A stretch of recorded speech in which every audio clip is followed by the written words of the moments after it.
Are you an introvert or an extrovert? What is the difference between introvert and extrovert? I'm Nicolene Peck. I'm a communications expert, and that's what we're talking about in this video.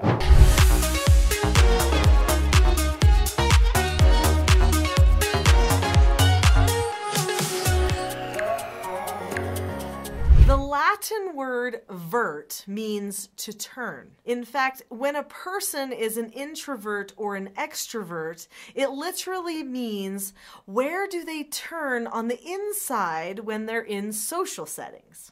There are three different ways that a person can vert or turn. So in this video, we're going to talk about introvert and extrovert, but there is also ambivert. And I have another video about ambiverts. If you want to know if you're an ambivert like me, then you can watch that video for more details there. If a person in a social setting mentally turns in, then they are an introvert. But if in a social setting a person mentally turns out, then they are an extrovert, meaning on the outside, right? Introverts have a tendency to avoid large groups. They really thrive with one-on-one communications or small groups of close friends that they already know pretty well. But extroverts get energized in large groups. They feel like they can finally turn on who they really are. Sometimes it kind of appears like showing off. So extroverts usually have to learn how to rein it in, read social cues so that they don't overdo that extroverted behavior. Extroverts love interacting with other people. In fact, they're energized by interacting with other people. But introverts really cherish their alone time. They love having those moments just with themselves in their own heads to think things out and have no other distractions. An introvert can feel really run down if they don't get that alone time periodically.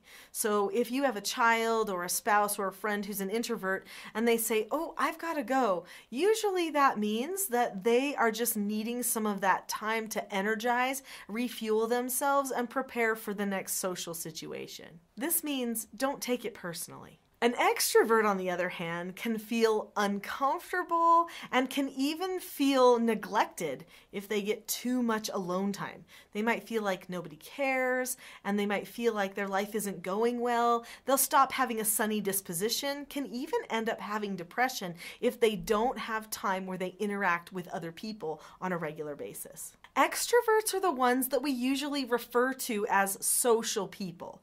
But in reality, both introverts and extroverts can be social. And I know many introverts who have worked on becoming a little bit more outgoing, a little bit more extroverted. I also know extroverts who have decided that they might be a little over the top and have worked on trying to pull back and be okay with being alone. The biggest thing between an introvert and an extrovert is how they energize. So, do you energize when you're alone, or do you energize when you're with people? Or do you energize when you're with both? If that's the case, watch my video about ambiverts. But this energizing factor is the main difference between which way a person mentally turns when they are in social situations. If you enjoyed this and you learned something new about yourself or maybe other people, leave me a comment and let me know what you liked best. And give me a thumbs up so that other people will find the video too.